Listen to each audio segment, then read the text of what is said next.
Le volume. La mesure du volume, c'est la mesure de la capacité. Donc, la capacité qu'on peut mettre dans un contenant. La réponse du volume, ça donne toujours en cubes parce qu'on est en 3 dimensions. Par exemple, des centimètres cubes. Donc, je mets un petit exposant 3 à mon unité de mesure. Pour calculer le volume d'un prisme à base rectangulaire, je vais utiliser la formule longueur fois largeur fois hauteur. Je peux aussi traduire cette formule par L majuscule. Par exemple, ici serait mon 12. Largeur L minuscule, que je peux aussi nommer mon 4 décimètres, que je peux aussi nommer profondeur. Et finalement, hauteur par un H. Donc ici, ce serait mon 3 décimètres. Donc volume, V égale L fois L fois H. Donc cette formule-là, c'est pour calculer le volume lorsque je remplis mon contenant à 100% de sa capacité. Par exemple, avec un liquide. Si je prends l'exemple de la figure ci-contre, je vais venir chercher ma longueur, 12 décimètres, fois ma largeur, 4 décimètres, fois ma hauteur, 3 décimètres.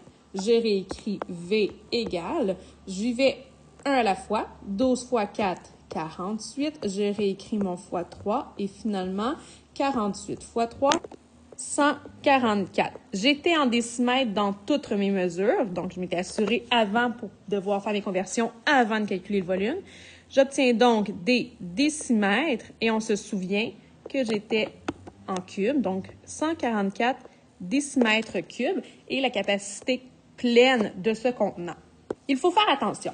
Lorsque je veux entrer un contenant dans un autre contenant, je ne peux pas simplement calculer le volume de pleine capacité.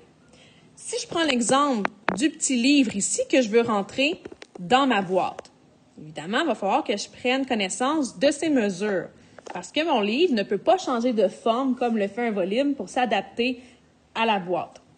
Je vais donc associer chacune de mes mesures à une mesure de ma boîte pour essayer d'en rentrer le plus possible.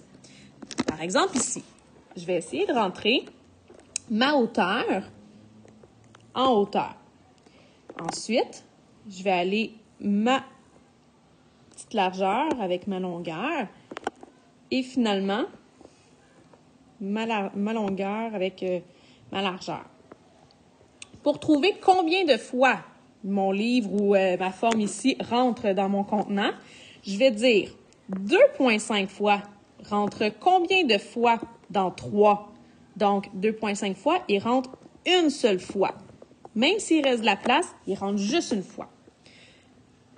Mon 1 décimètre rentre combien de fois dans 12? Donc, ça serait 12 divisé par 1. J'arrive à 12 fois. Donc, lui, il rentre 12 fois. Et finalement, mon 2 rentre combien de fois dans mon 4? Donc, 4 divisé par 2 va rentrer 2 fois. Une fois que ça c'est fait, je vais prendre le nombre de fois que mon item rentre dans chaque mesure et je vais les multiplier ensemble. Donc ici, j'avais 2 fois, j'avais 12 fois et j'avais 1 fois.